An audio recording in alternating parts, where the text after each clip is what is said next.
Hello everybody, in this video I want to talk about the Embusen or the line of the kata. I think there's a lot of misunderstandings about that, and there has been for quite some time. Back in the 1930s we had Kenwa Mabuni telling us that the angles of kata weren't well understood. I think that's still the case today, so that's what I want to talk about in this video. So by Embusen, we mean the line of the kata, and it's crucial understanding what that line represents when it comes to the application. As I often say at the seminars, when I start explaining the angles, I tell people if you learn nothing else from the seminar, remember this, because it's one of the most important things, arguably the most important thing, when it comes to understanding what the kata is telling us. So if let's look at the Embusen of a kata, say Pirannidan for example, and I'm aware that there's slight variations on the kata, but generally it will follow this line. Right, the first thing you'll do is you'll go from to one side, go back towards the other side, from there you go straight down, then there's two bits of 45 degrees, come straight back up the centre, and then you've got the two 45 degrees at the end there. So that's what I would call the illustrative Embusen. It's not actually the line of the kata, it's the illustrative one.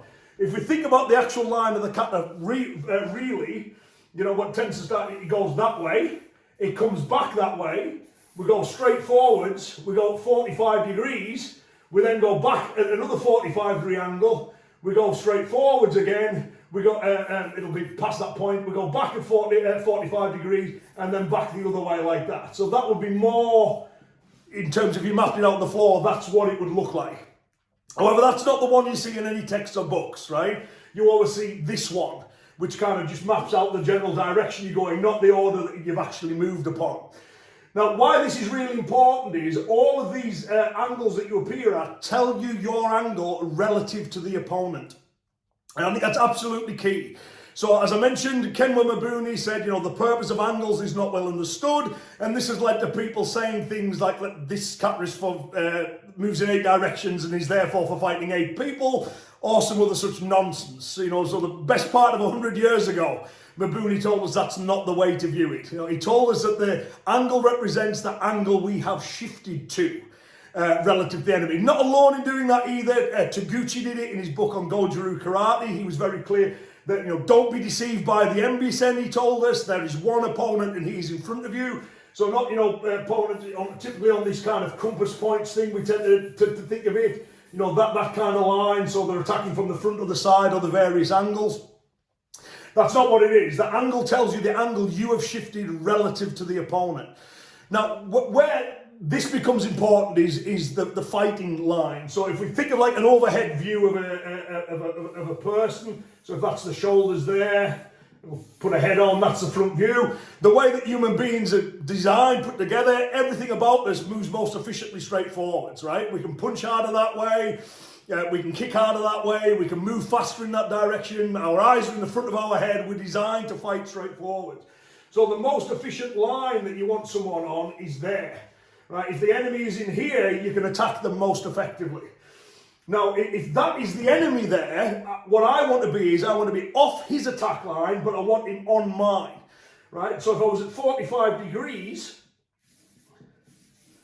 and I was at that kind of position there, so I'm there, I'm off the enemy's attack line, but they're on mine, right? This obviously, if I'm at 90 degrees, even better. If I'm behind them, even better still, right? Because their ability to attack me is limited, whereas mine is not. The other rule we have, and there only is 2 when it comes to this tactical positioning, is keep the enemy in front of you, but do not be in front of the enemy. The other rule is move towards what you know and away from what you don't know. So if, for example, I made contact with the enemy's arm here, then I should be moving this way away from the arm that I have no tactile awareness of. So when we see the angles in the kata, what it's telling us is that's the angle we need to be at for this technique. So if a movement's going to the side, it tells us we should be sideways onto the enemy when we apply this movement. If a movement's going straight forwards, this one is applied, we're in front of the enemy. Because, it's nice to get to the side, but you can't always do that.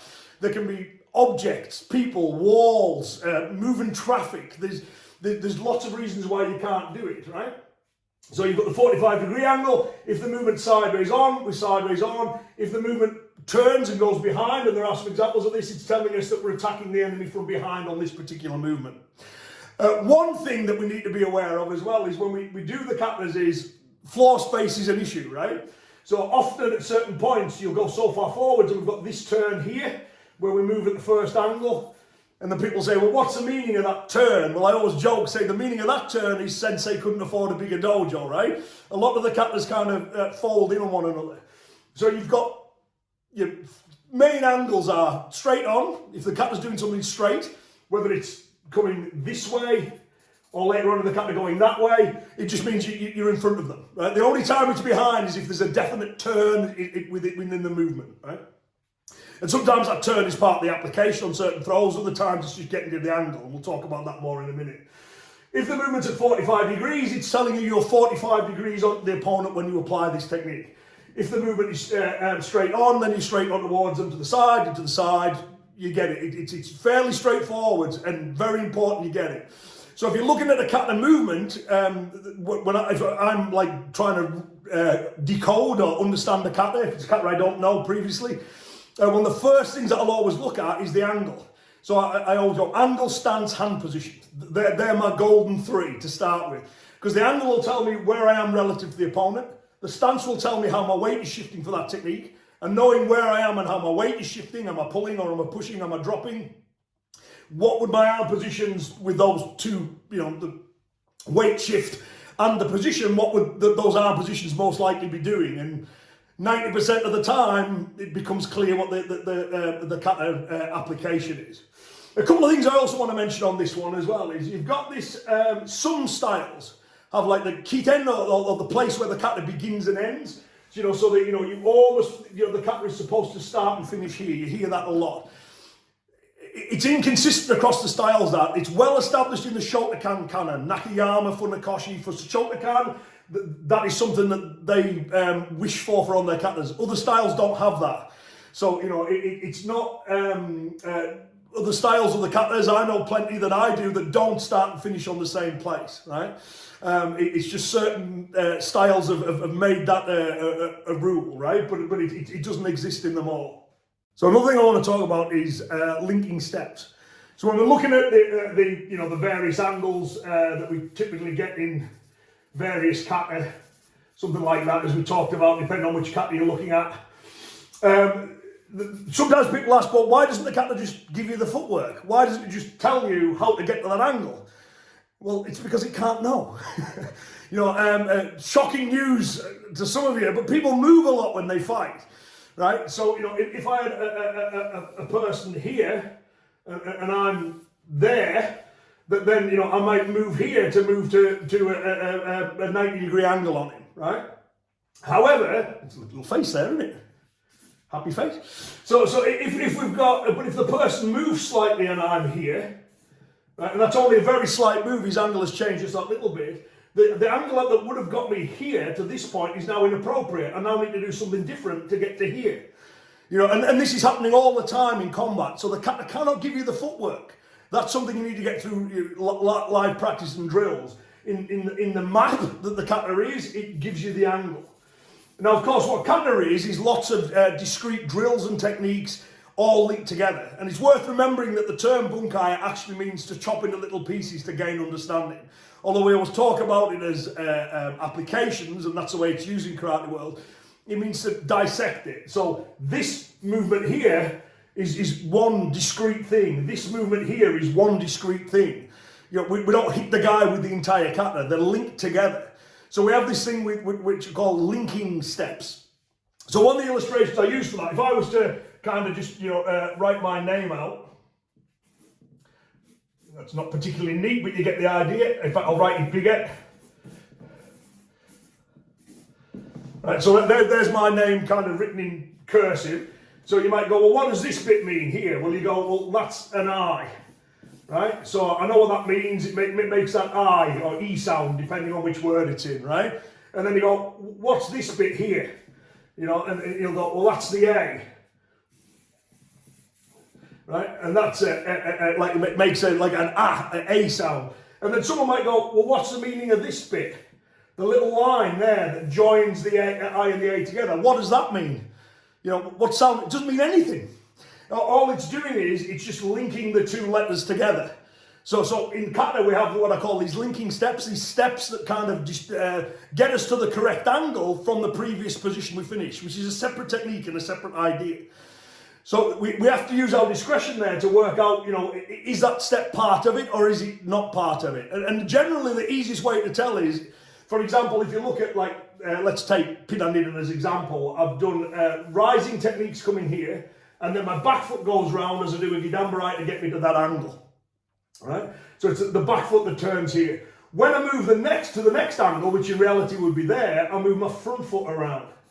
Right, so we know that the foot movement there and there are different. So therefore, that foot movement has nothing to do with the technique. If it was part of the technique, it would be the same on both sides.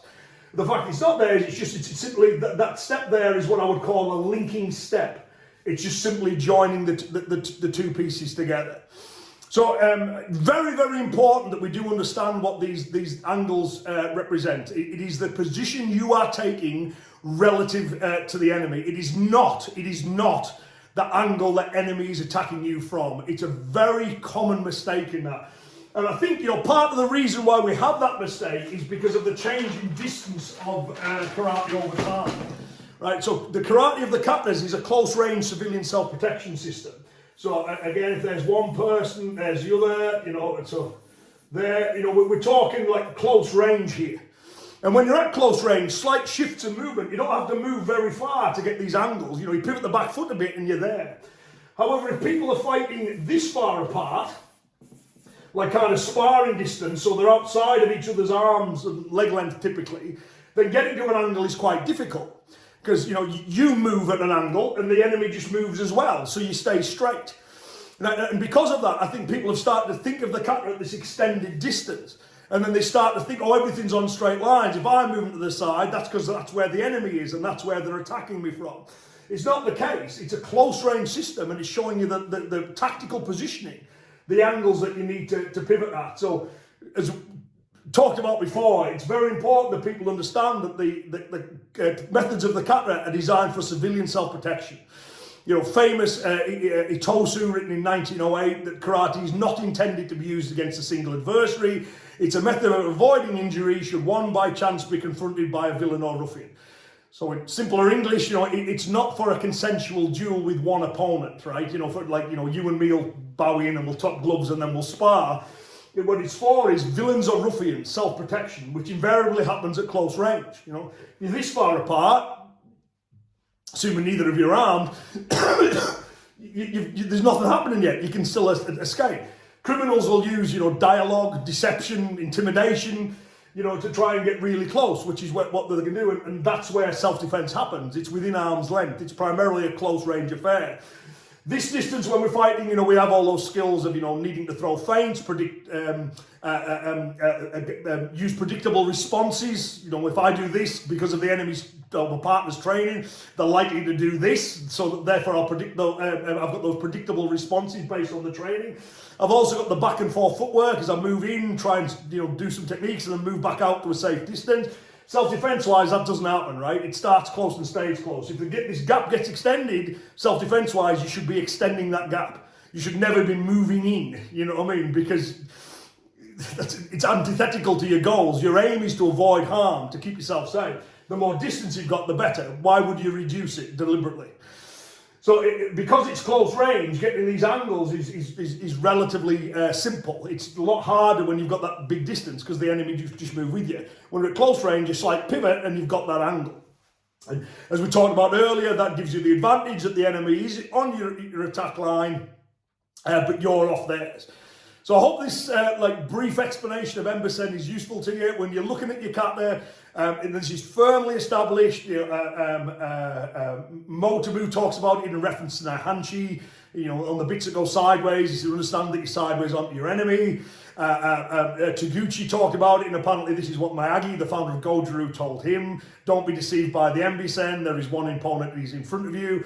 And Mabuni wrote a big piece about how people misunderstand the angles. He even goes as far as making a logical argument. That if you think that, it moves at 90 degrees because the enemy's attacking you from 90 degrees, he said the applications of the kata become extremely limited. And this is highly unreasonable. It then goes on to say that, you should understand that you're shifting to the left or right. So often when we see like the start, the kata does one thing to one side and one thing to the other side. It's basically saying get to the side of your enemy. Which side will be determined by which arm you've got an awareness of. The second rule, move towards what you know and away from what you don't know. So one quick bit of additional information. As we've talked about, Taguchi said there's one opponent and they're in front of you. So when the kata's showing you technique, it's talking about dealing with one opponent at once, right? However, as we know, in real situations, there's a good chance there'll be more than one person.